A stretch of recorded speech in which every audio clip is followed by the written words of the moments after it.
So I'm back, and today I'm going to answer a question by a lady who called in, and she had a big confusion about diabetes. She was a diabetic type 2, and she watched some of my videos, but she was still confused about the cause and effect relationship. She's on medication, and I have a lot of videos on this topic, but I'm going to try to make it really, really simple so anyone can really grasp it, okay?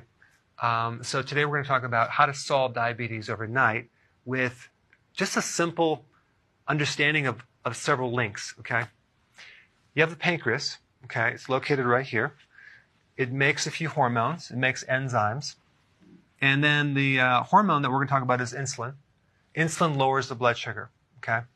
So it produces this insulin hormone, goes into the cell, and then what happens, once it lowers the blood sugar, because insulin is triggered by glucose, or sugar, same thing, what happens is it sends a signal back turning the pancreas off. Everything's cool, everything works.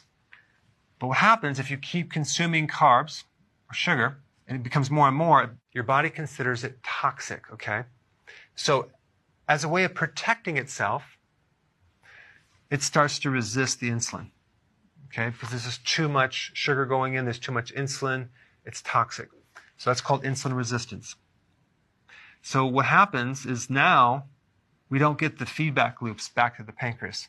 There's no return communication. So the pancreas, to make this connect, starts producing more and more insulin to create the same effect. While this is happening, we have a lot of insulin and we have insulin resistance. We still have normal blood sugar, okay? So you check your blood and it's normal because we have this resistance that's buffering all this excess insulin.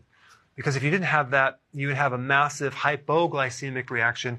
You have low blood sugar because insulin drives the sugar lower.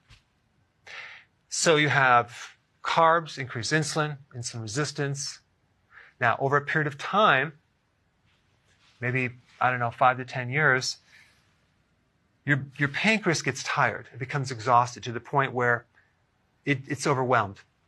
So when it starts to burn out, we no longer have enough insulin. So now the insulin's going to go down. Well, if you keep eating the sugar, your blood sugars are going to start going higher. That's pre-diabetes, and then even higher, diabetes, okay? So that's kind of the mechanism. And then we have medications. We have certain medications for diabetes that increase or stimulate the cells to make more insulin. Other medications that help the receptor for insulin, help to receive it, metformin, for example. And then you have other diabetic medications that basically cause the sugar to be released through the urine. So it just dumps more sugar to help your body get rid of it that way. It's interesting, this medication actually puts your body into ketosis. Interesting. Okay, so that's what medicine's trying to do. It's trying to treat things, but it's treating them lay down the chain of events. So what do we know? We know that the original problem is too much insulin. We know that carbs increase insulin. And we know the diabetic medication treats the later effects of this chain reaction. So it basically treats the symptoms of high insulin. But why the high carbs? Why are we consuming so many high carbs? Well, the dietitians are following the dietary guidelines by the USDA, and they're recommending that 45 to 60% of all of our calories should be in the form of carbohydrates.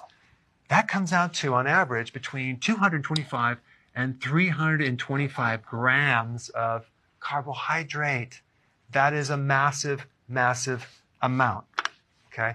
Then we have guys like this. Professor Tom Sanders, head of Diabetes and Nutrition Science Division in the School of Medicine at King's College in London. This is what he says. Diabetes increases risk of cardiovascular disease, but diabetes is not caused by eating sugar. I think what happened was he was sick the day they talked about insulin. It says right here, why sugar-sweetened beverages contribute to obesity, where intakes are high, it's probably because it's providing extra calories. Okay?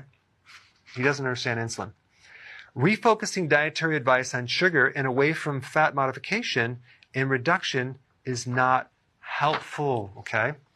Well, what you need to know about this guy is that He received 4.5 million pounds for research, okay, by the sugar industry, okay? And of course, dietitians are sponsored by the food manufacturing companies in their continuing educational programs. Okay, so that's why the high carbs. So this is what you need to know if you are a diabetic. How to solve diabetes overnight is just to understand several simple links. Okay? Excess carbs equal excess insulin, which equals insulin resistance, which then causes excess insulin until the point where the pancreas becomes burnt out. Now the insulin goes down, and that causes diabetes. Okay? So what do you do about it? Keto and IF, you guessed it right. I have a link down below. Check it out if you're new to my channel. So if you want to get notified with all my content, click the notification bell next to subscribed. Hey guys, thank you so much for watching. I really appreciate it. Please click the share button below and I will see you in the next video.